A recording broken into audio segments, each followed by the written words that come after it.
Professor Aquino, professor Roberto, demais professores, colegas, é um prazer enorme. Como a senhora tinha dito, eu sou de Uberaba, mas eu sou da Universidade de Uberaba mesmo, não da Universidade de Uberlândia. Eu sou de Uberaba, venho fazendo trabalhos com o professor Orlando, com a professora Adriana em Uberaba, e me foi dada essa missão de falar a respeito desse livro, que é a Formação Social da Mente, de Vygotsky, que vou passar a fazer a apresentação aqui. Vamos ver se eu consigo passar. Estão vendo que deu entrada aí? Estão conseguindo ler? Sim, professor.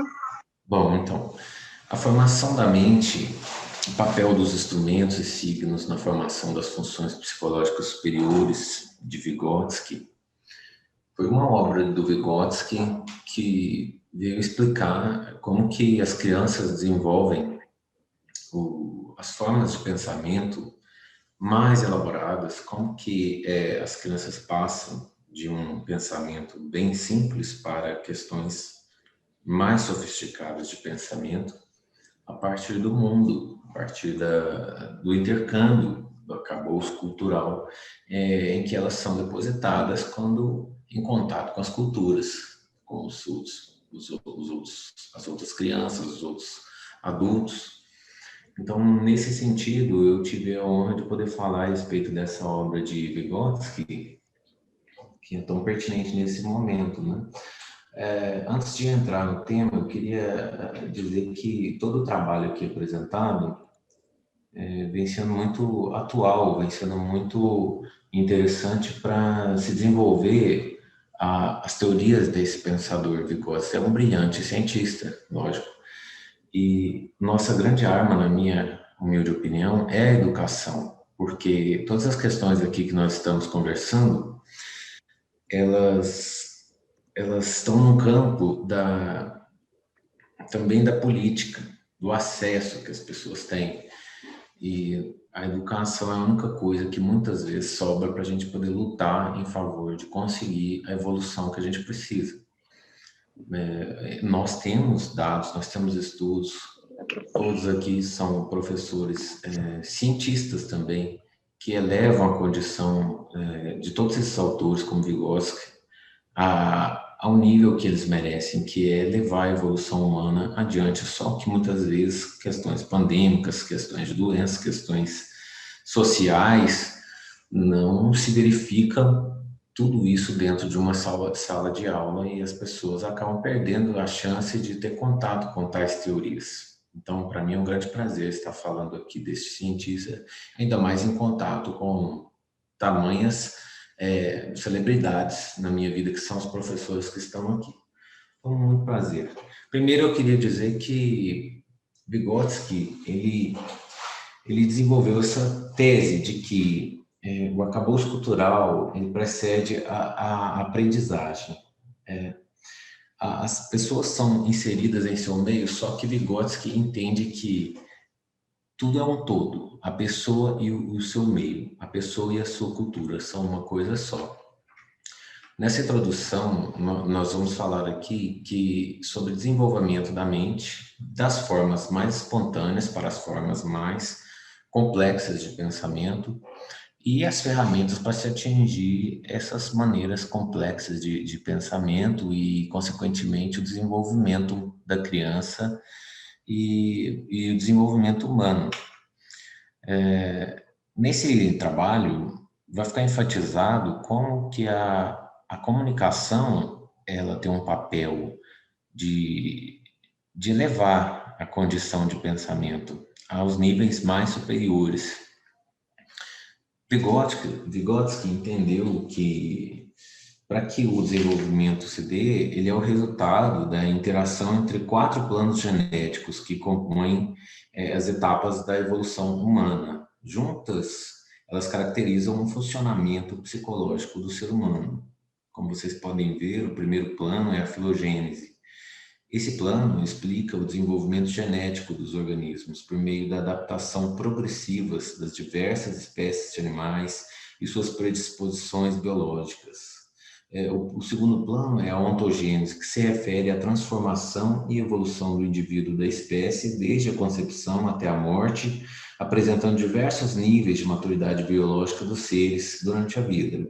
Tem a sociogênese, que estuda intercâmbios sociais como sendo as raízes das funções mentais superiores, estuda a história cultural em que o indivíduo nasceu, está inserido, e a interação com o mundo externo, nesse sentido, né, a cultura determina os limites históricos do desenvolvimento. E, por fim, o plano genético da microgênese, que é caracterizado por ser um aspecto microscópico do desenvolvimento, com foco bem definido do fenômeno, sendo uma porta para a construção da singularidade no ser humano. É nesse ambiente que o psiquismo individual vai sendo definido.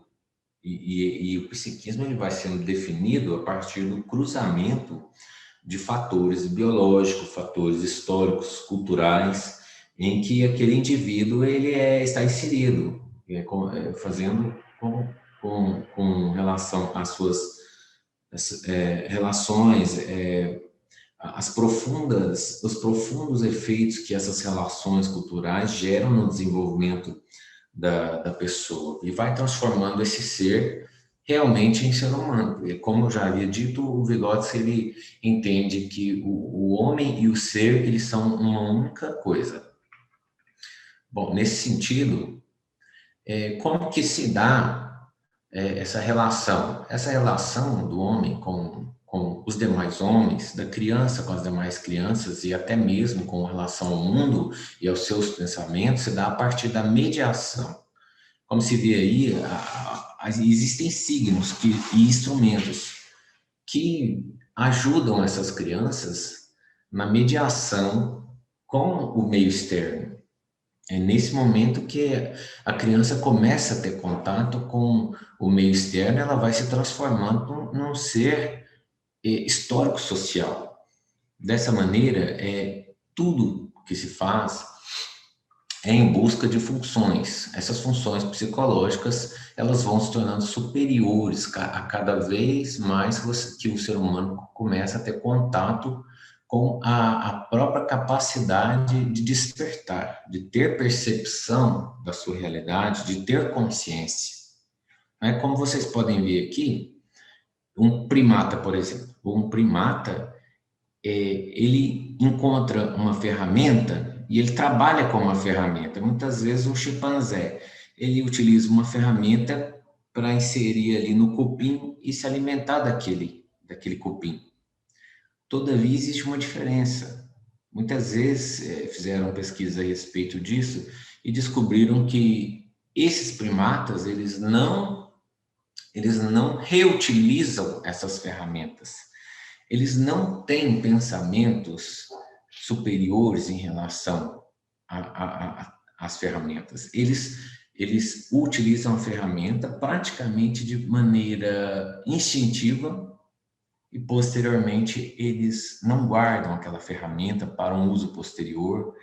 E muitos testes com primatas demonstraram que, quando se colocavam macacos em uma sala com um caixote, onde eles poderiam alcançar uma penca de bananas, depois de muito tempo se descobria que um deles foi lá, subiu no caixote e alcançou a penca de banana. Porém, em poucos dias dessa experiência, aquele mesmo primata colocado com esses mesmos instrumentos, ele não repetiu aquela conduta, ele não gravou aquela forma de como atingir seus objetivos. E essas funções elementares de vida dos animais são chamadas funções inferiores. Muitas vezes o ser humano tem também essas funções inferiores, são funções naturais. Porém, as funções psicológicas superiores são funções propriamente do ser humano. Veja só, quando o ser humano começa a desenvolver consciência, começa a desenvolver imaginação, ele começa a perceber, ele começa a ter uma memória guiada por ele mesmo, ele passa a ter uma atenção voluntária, ele sente que tem que ter atenção em determinado foco e ele foca naquilo porque ele conscientemente está agindo. né? Então, o pensamento e formas mais sofisticadas, como a leitura, a escrita, a fala, a linguagem falada, a linguagem gestual, vão levar esse ser humano a se desenvolver e atingir esse domínio dessas formas superiores, dessas funções psicológicas superiores. Então, como é que acontece isso? Isso acontece nesse intermédio entre signos, mediação e instrumentos. Porque o ser humano, assim como os animais, usam instrumentos para atingir suas metas, né? E Vygotsky já dizia, veja só, segundo Vygotsky, existem dois tipos de elementos mediadores, os instrumentos e os signos, sendo que o primeiro corresponde a um objeto social e mediador da relação entre o indivíduo e o mundo, que são os instrumentos, certo? Diferentemente dos animais que também usam instrumentos, o ser humano tem a capacidade de criar seus instrumentos para determinados fins, os guardam para seu uso futuro e transmitem a sua função e metodologia de construção para outros membros do grupo social, né? O segundo meio, o segundo tipo, o tipo de elemento mediador é o signo. Os signos correspondem a instrumentos de atividade psicológica, ou seja, eles são instrumentos sim, mas são instrumentos psicológicos do homem, com um papel semelhante ao dos instrumentos no trabalho, ou seja, auxiliam a nossa mente a tornar-se mais sofisticada, possibilitando um comportamento mais controlado. Então, vejam só, quando nós falamos aqui de um abacaxi, de uma vela, de um banco, esses são signos para nós. São signos. Porém, dependendo do contexto em que é inserido, um abacaxi pode ser diferente. Você vê essa criancinha, ele está pensativo, ele está com um abacaxi para ele resolver, não é? A vela do barco, o banco financeiro. Então, dependendo do contexto, os signos têm o seu significado diverso um para o outro. A linguagem e o desenvolvimento. Bom, o que aconteceu com o ser humano? O ser humano passou a utilizar da linguagem, porque desde que a gente nasce, a gente tem a linguagem já desenvolvida. A gente vai desenvolvendo a linguagem desde bebê. Quando um bebê chora, ele está praticando uma linguagem, né? Ele utiliza instrumentos, ele começa a dominar cada vez mais esses instrumentos. Já foi falado que os bebês utilizam até mesmo a mãe como instrumento para atingir aquela sensação de conforto que ela procura, que o bebê procura.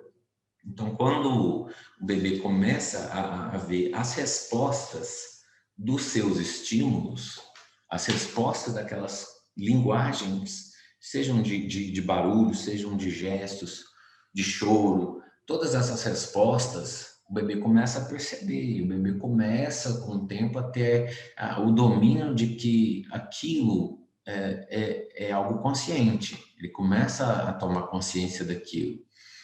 Então, no desenvolvimento humano, a aquisição da linguagem passa por diversas fases. A linguagem social, a linguagem egocêntrica, a linguagem interior. A linguagem social tem a função de comunicar, sendo a primeira linguagem que surge. A egocêntrica e a interior estão intimamente ligadas ao pensamento. Então, não só os bebês, mas nós mesmos nos pegamos várias vezes conversando sozinho. A gente se elogia, a gente se corrige, a gente está ali o tempo todo trocando ideia. Mas Vygotsky, ele já visualizava isso nas crianças. Ele dizia que a linguagem utilizada para a criança, ela começava a falar consigo mesma para controlar seus planejamentos, para controlar suas condutas futuras. Muitas vezes você vê uma criança que está brincando, a criança está prospectando uma atitude que ela vai ter. Por exemplo, você está ali vendo uma criança brincando e a criança fala, bom, agora eu vou pegar a minha filhinha, que eu vou pegar a bonequinha e vou fazer isso. A criança sozinha, ela começa a falar o que ela vai fazer para organizar esses pensamentos. E Vygotsky, ele vislumbrou que isso era a utilização da fala como instrumento para o desenvolvimento. Ele acabou descobrindo que, com alicerçado em todas as pesquisas com criança que ele fez, ele descobriu que a criança passou a utilizar a linguagem, né, como instrumento para auxiliá-la no mundo externo, né?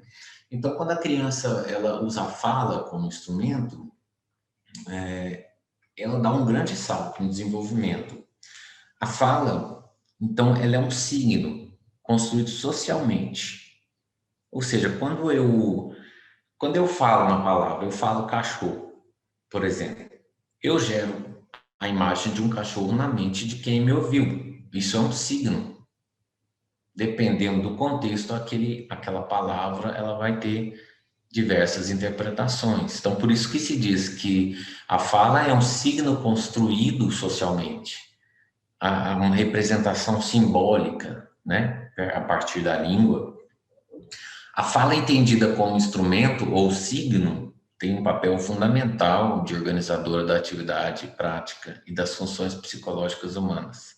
Segundo Vygotsky, a verdadeira essência do comportamento humano complexo se dá a partir da unidade dialética da atividade simbólica, a fala e a atividade prática. Então, o que acontece? As pessoas começam a desenvolver já desde pequeno a fala e o desenvolvimento daquele grande salto, né? Porque, conforme ensina Vygotsky, a utilização de signos e a compreensão de seus significados nasce espontaneamente na criança. Assim como o uso humanamente natural de ferramentas e instrumentos para auxiliar o ser humano em sua idade infantil, né? Para atingir suas metas. Eu vou até falar uma frase aqui de Vygotsky que ele ensina. As crianças resolvem tarefas práticas com a ajuda da linguagem, assim como com a de seus olhos e suas mãos. Então, veja, as crianças começam a utilizar a linguagem como ferramenta, e a fala, principalmente como instrumentos, eles são objetos que nós utilizamos para transformar a natureza selvagem. Nós vamos modificando a natureza com o uso dos instrumentos. Então, o teórico Vygotsky considera que o ser humano não é passivo, ele não nasce pronto, ele interage com o meio e com as pessoas que estão em volta dele.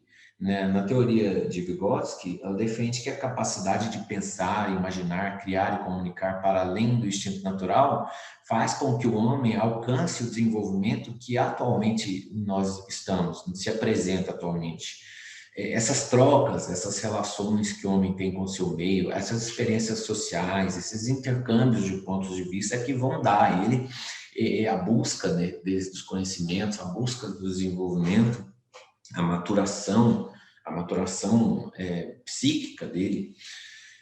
Bom, então, muitas vezes, eu posso dizer que alguns estudantes de educação vão confundir, dizendo que alguns autores como Piaget e Vygotsky, eles se completassem. Não, mas eles não se completam, são teorias totalmente diferentes. Não é? Vygotsky não descarta a questão da maturidade física, genética, mas ele não trata o homem apenas como um ser genético, ele trata o homem como um ser social. Então, por exemplo, uma coisa que a gente está aqui, por exemplo, eu estou conversando na minha língua aqui. Posteriormente, o ser humano ele passa a construir conceitos e esses conceitos eles vão trabalhar entre si para elaborar formas de se entender o mundo. Como? Conceitos espontâneos e científicos. Vygotsky criou esses conceitos. Vygotsky entende que os conceitos espontâneos são conceitos naturais ao nosso pensamento que não nos remetem a nenhum ensino formal, sendo aprendido no dia a dia, por exemplo, por tentativa e erro, por inferência ou por conclusões lógicas. Por exemplo, você ensinar uma criança uma coisa que ela aprende sozinha, por exemplo, a atmosfera. O conceito de atmosfera, o conceito de equilíbrio, são conceitos que a criança naturalmente ela vai aprender. Espontaneamente ela vai aprender. Então, Vygotsky traz os conceitos científicos. Para Vygotsky, o desenvolvimento dos conceitos científicos apoia-se em um nível de maturação dos conceitos espontâneos, que atinge grau cada vez mais elevado, conforme a criança segue cronologicamente o seu percurso escolar. Então, você veja, com tudo isso, com o uso de signos, com o uso de instrumentos, com a noção dos conceitos, sendo conceitos espontâneos e cada vez mais elaborados, são se transformando em conceitos científicos, a criança começa a desenvolver. Por exemplo, há um exemplo que diz que a língua falada, como eu estava falando aqui, a língua minha nativa, ela foi aprendida por mim de uma maneira espontânea, entendem? Só que a gramática da minha própria língua, ela vai ser aprendida por mim de uma maneira científica, a partir de conceitos mais elaborados, mas que dependem dos conceitos espontâneos. Por exemplo, eu posso entender o que o meu professor Orlando fala. O professor Orlando, ele fala em espanhol. Eu falo em português, mas eu entendo o que o professor Orlando fala. A partir da minha língua portuguesa, que eu aprendi de maneira espontânea. Então, quando você aprende uma língua estrangeira, você está usando como base a sua própria língua, muitas vezes, e você acaba podendo diferenciar o que é aprender a mesma coisa, que é uma língua, porém com variações diferentes, de uma forma espontânea, e uma língua estrangeira de uma maneira mais elaborada, de uma forma científica. E quão importante é a fala para o desenvolvimento, né? A criança, principalmente assim, ela falando em voz alta, ela organiza seus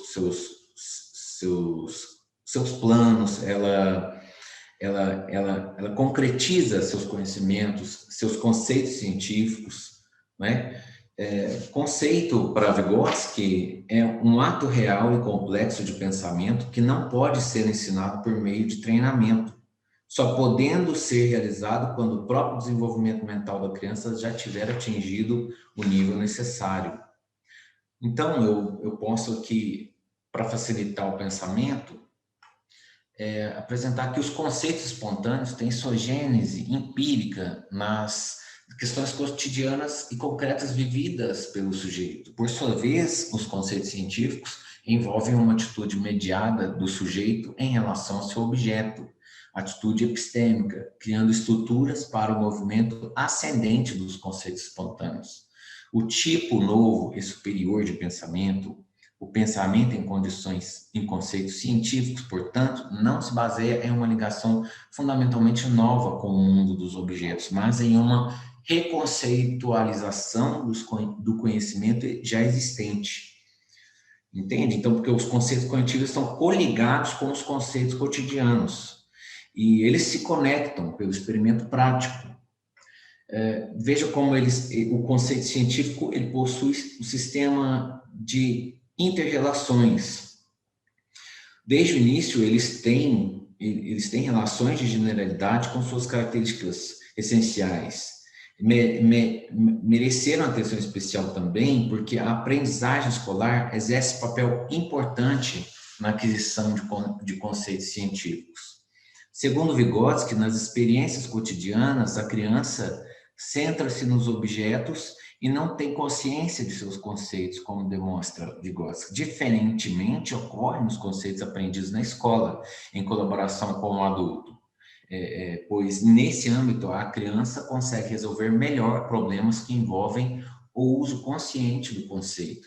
No entanto, estudos confirmaram que os conceitos espontâneos e os científicos, inicialmente separados, terminam por se encontrar. Para Vygotsky, os processos de desenvolvimento dos conceitos espontâneos e dos conceitos científicos, afetados por diferentes condições externas e internas, mantêm relação entre si, se influenciam mutuamente e não são excludentes. Vejam só. Bom, nesse rumo, a linguagem escrita surge, e a linguagem escrita é um grande, vamos dizer, é um grande transformador dos conceitos. Vygotsky seleciona que o desenvolvimento da criança depende fundamentalmente da cooperação existente entre ela, os demais, os adultos, as outras crianças e o mundo. Assim, nós podemos dizer que a criança pode solicitar a cooperação do professor quando a cooperação deixe faltar, entende? Então, a partir do momento que a criança começa a usar a linguagem, ela passa a absorver mais. Só que existe uma linguagem que é a linguagem escrita. Ou seja, cada palavra, pensem só, cada palavra que nós usamos, ela carrega diversos significados culturais, sociais, temporais. Ok, Eduardo, disculpe que le interrumpa. Eduardo. Sim. Hola. Estamos ya con los tiempos, ¿sí? Por un asunto de sala, vamos cerrando, ¿sí? Un minutito. Sim, então eu só queria dizer que a linguagem escrita vem também para elevar, confere ao homem a capacidade de se operar em alto nível de complexidade. Então, quanto maior o domínio da linguagem escrita, leva a criança a atuar de um modo, assim, consciente da própria realidade. Dessa forma, a criança, nós podemos fazer com que o desenvolvimento do ser humano se dê de maneira assim, embasado na busca do melhoramento. Isso significa que a linguagem escrita é construída por um sistema de signos que designam os sons e as palavras da língua falada, os quais, por sua vez, são signos das relações das entidades reais. Ao dominar esse sistema simbólico extremamente complexo, a criança cria sinapses essenciais para outras formas elaboradas de pensamento. A criança se desenvolve na medida em que aprende. Então, agora, só para concluir, eu vou ler aqui essa parte final. Dá tempo ainda, professora, de ler só? Pelo menos? Sim, temos que concluir.